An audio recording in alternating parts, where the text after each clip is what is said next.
यशोधर जी बोले, अरे ये वेडिंग एनिवर्सरी वगैरह सब गोरे साहबों के चोचले हैं, हमारे यहाँ थोड़ी मनाते हैं। चड्ढा बोला, मिक्सचर मत पिलाइए गुरुदेव, चाय मट्टी लड्डू बस इतना ही तो सौदा है, इनमें कौन आपकी बड़ी माया निकली जानी है। यशोधर बाबू ने जेब से बटुआ और बटुए में से 10 का नोट निकाला और कहा, आप लोग चाय पीजिए, दैट्स तो आई डू नॉट माइंड, लेकिन जो हमारे लोगों में कस्टम नहीं है उस पर इंसिस्ट करना, दैट्स मैं समहाउ इम्प्रॉपर फाइंड करता हूँ। चड्ढा ने 10 का नोट चपरासी को दिया और पुनः बड़े बाऊ के आगे हाथ फैला दिया कि एक नोट से सेक्शन का क्या बनता है, रुपये 30 हो तो चुंगे भर का जुगाड़ करा सके। सारा सेक्शन जानता है कि यशोधर बाबू अपने बटुए में 100-150 रुपये हमेशा रखते हैं, भले ही उनका दैनिक खर्च नगण्य है और तो और बस टिकट का खर्च भी नहीं। गोल मार्केट से सेक्रेटेरिएट तक पहले साइकिल में आते जाते थे, इधर पैदल आने जाने लगे हैं क्योंकि उनके बच्चे आधुनिक युवा हो चले हैं और उन्हें अपने पिता का साइकिल सवार होना सख्त नागवार गुजरता है। बच्चों के अनुसार साइकिल तो चपरासी चलाते हैं, बच्चे चाहते हैं कि पिताजी स्कूटर ले लें, लेकिन पिताजी को समहाउ स्कूटर निहायत बेहुदा सवारी मालूम होती है और कार जब अफोर्ड की नहीं जा सकती तब उसकी बात सोचना ही क्यों। 4th page. चड्ढा ने जोर देने पर बड़े भाऊ ने 10 के नोट 2 और दे दिए, लेकिन सारे सेक्शन के इसरार करने पर भी वह अपनी सिल्वर वेडिंग की इस दावत के लिए रुके नहीं। मातहत लोगों से चलते चलाते थोड़ा हंसी मजाक कर लेना किस नदा की परंपरा में है। उनके साथ बैठकर चाय पानी और गप-गपाष्टक में वक्त बर्बाद करना उस परंपरा के विरुद्ध है। इधर यशोधर बाबू ने दफ्तर से लौटते हुए रोज बिड़ला मंदिर जाने और उसके उद्यान में बैठकर कोई प्रवचन सुनने अथवा स्वयं ही प्रभु का ध्यान लगाने की नई रीत अपनाई है। यह बात उनके पत्नी बच्चों को बहुत अखरती है। बब्बा, आप कोई बूढ़े थोड़ी हैं जो रोज रोज मंदिर जाएं, इतने ज़्यादा व्रत करें, ऐसा कहते हैं वे। यशोधर बाबू इस आलोचना को अनसुना कर देते हैं। सिद्धांत के धनी की किसनदा के अनुसार यही निशानी है। बिड़ला मंदिर से उठकर यशोधर बाबू पहाड़गंज जाते हैं और घर के लिए साग सब्जी खरीद लाते हैं। किसी से मिलाना हो तो वह भी इसी समय कर लेते हैं, तो भले ही दफ्तर 5 बजे छूटता हो, वह घर 8 बजे से पहले नहीं पहुंचते। आज बिड़ला मंदिर जाते हुए यशोधर बाबू की निगाह उस अहाते पर पड़ी जिसमें कभी किसनदा का 3 बेडरूम वाला क्वार्टर हुआ करता था और जिस पर इन दिनों एक 6 मंजिला इमारत बनाई जा रही है। इधर से गुजरते हुए कभी के डीआईजेड एरिया की बदलती शक्ल देखकर यशोधर बाबू को बुरा सा लगता है। ये लोग सारा गोल मार्केट क्षेत्र तोड़कर यहाँ एक मंजिला क्वार्टरों की जगह ऊंची इमारतें बना रहे हैं। यशोधर बाबू को पता नहीं कि वे लोग ठीक कर रहे हैं कि गलत कर रहे हैं। उन्हें यह ज़रूर पता है कि उनकी यादों के गोल मार्केट के ढहाए जाने का गम मनाने के लिए उनका इस क्षेत्र में डटे रहना निहायत ज़रूरी है।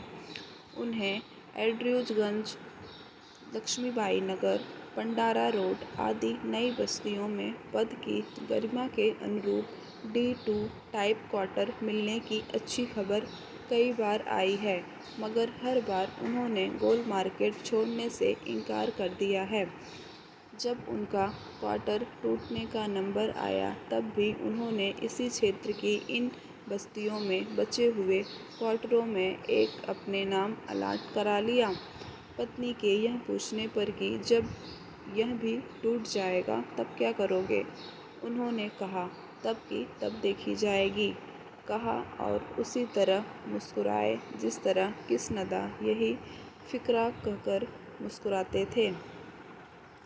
सच तो यह है कि पिछले कई वर्षों से यशोधर बाबू का अपनी पत्नी और बच्चों से हर छोटी बड़ी बात में मतभेद होने लगा है और इसी वजह से वह घर जल्दी लौटना पसंद नहीं करते। जब तक बच्चे छोटे थे तब तक वह उनकी पढ़ाई लिखाई में मदद कर सकते थे। 5वां पेज। अब बड़ा लड़का एक प्रमुख विज्ञापन संस्था में नौकरी पा गया है। यद्यपि समहाउ यशोधर बाबू को अपने साधारण पुत्र को असाधारण वेतन देने वाली यह नौकरी कुछ समझ में आती नहीं। वह कहते हैं कि 1500 रुपया तो हमें अब रिटायरमेंट के पास पहुंचकर मिला है। शुरू में ही 1500 रुपया देने वाली इस नौकरी में ज़रूर कुछ पेंच होगा। यशोधर जी का दूसरा बेटा दूसरी बार IAS देने की तैयारी कर रहा है और यशोधर बाबू के लिए यह समझ सकना असंभव है कि जब यह पिछले साल एलाइड सर्विसेज की सूची में माना काफ़ी नीचे आ गया था तब इसने ज्वाइन करने से इनकार क्यों कर दिया। उनका तीसरा बेटा स्कॉलरशिप लेकर अमेरिका चला गया है और उनकी एक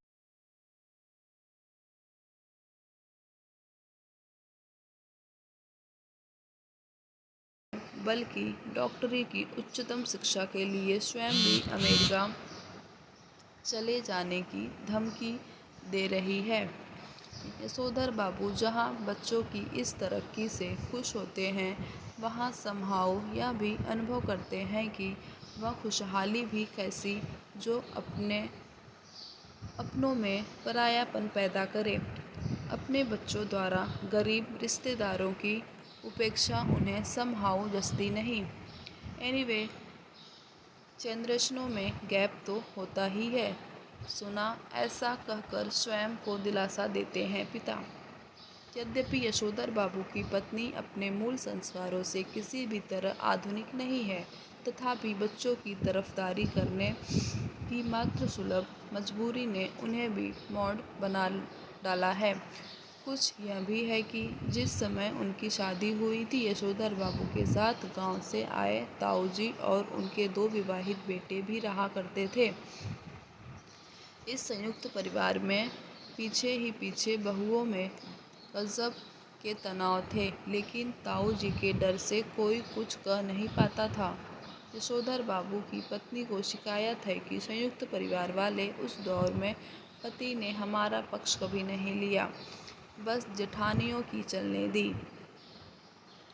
उनका यह भी कहना है कि मुझे आचार व्यवहार के ऐसे बंधनों में रखा गया मानो मैं जवान औरत नहीं बुढ़िया थी। जितने भी नियम इनकी अगला पेज बुढ़िया ताई के लिए थे वे सब मुझ पर भी लागू करवाएं, ऐसा कहती है घरवाली बच्चों से। बच्चे उससे सहानुभूति व्यक्त करते हैं। फिर वह यशोधर जी से उन्मुख होकर कहती है, तुम्हारी ये बाबा आदम के ज़माने की बातें मेरे बच्चे नहीं मानते तो इसमें उनका कोई कसूर नहीं। मैं भी इन बातों को उसी हद तक मानूंगी जिस हद तक सुविधा हो। अब मेरे कहने से वह सब ढोंग ढकोसला हो नहीं सकता। साफ बात, धर्म कर्म कुल परंपरा सबको ढोल ढकोसला कहकर घरवाली आधुनिकाओं सा आचरण करती है तो यशोधर बाबू सानेल बुढ़िया चटाई का लहंगा या बूढ़ी मुहासे लोग करे तमाशे कहकर उसके विद्रोह का मजाक में उड़ा देना चाहते हैं, अनदेखा कर देना चाहते हैं, लेकिन यह स्वीकार करने का बाध्य भी हो जाते हैं कि तमाशा स्वयं उनका बन रहा है। जिस जगह कृष्णदा का क्वार्टर था उसके सामने खड़े होकर एक गहरा निश्वास छोड़ते हुए यशोधर जी ने अपने से पूछा कि क्या यह बेटर नहीं रहता कि कृष्णदा की तरह घर गृहस्थी का बवाल ही न पाला होता और लाइफ कम्युनिटी के लिए डेडिकेट कर दे होती। फिर उनका ध्यान इस ओर गया कि बाल जती कृष्णदा का बुढ़ापा सुखी नहीं रहा। उसके तमाम साथियों ने हौज खास, ग्रीन पार्क, कैलाश कहीं न कहीं ज़मीन ली, मकान बनवाया, लेकिन उसने कभी इस ओर ध्यान ही नहीं दिया। रिटायर होने के 6 महीने बाद जब उसे क्वार्टर खाली करना पड़ा तब हद हो गई। उसके द्वारा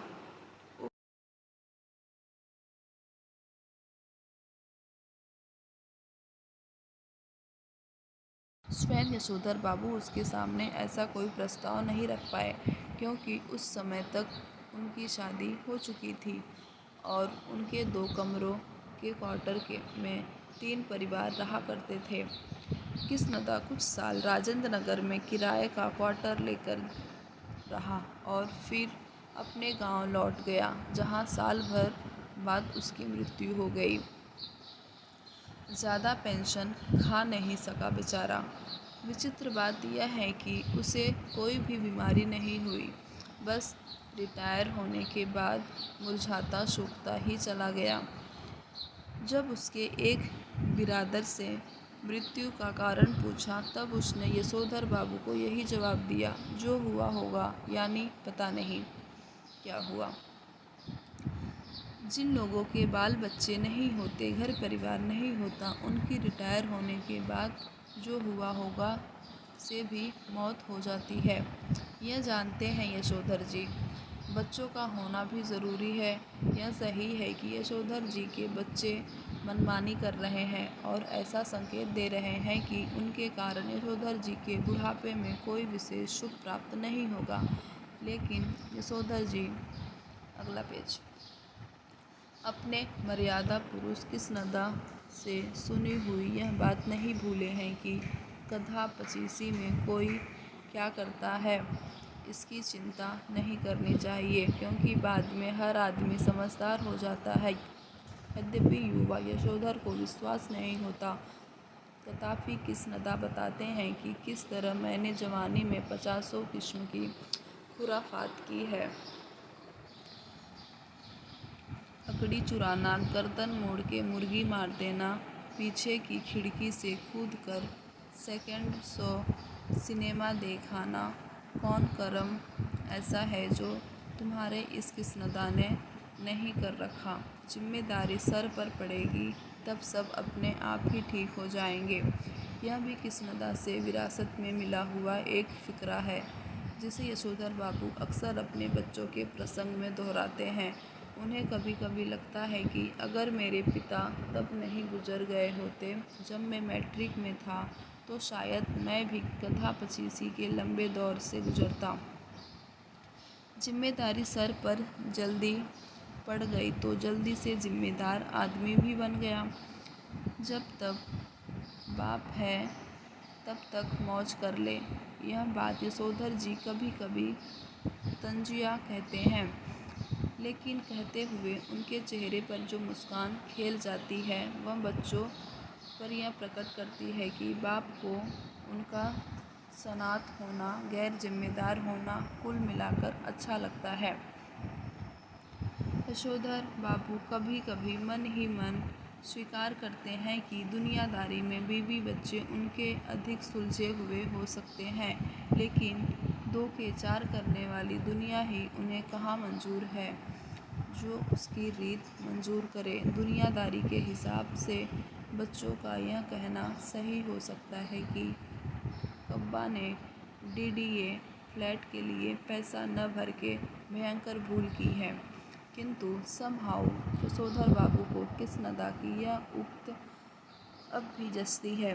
मूर्ख लोग मकान बनाते हैं, सयाने उनमें रहते हैं। जब तक सरकारी नौकरी तब तक सरकारी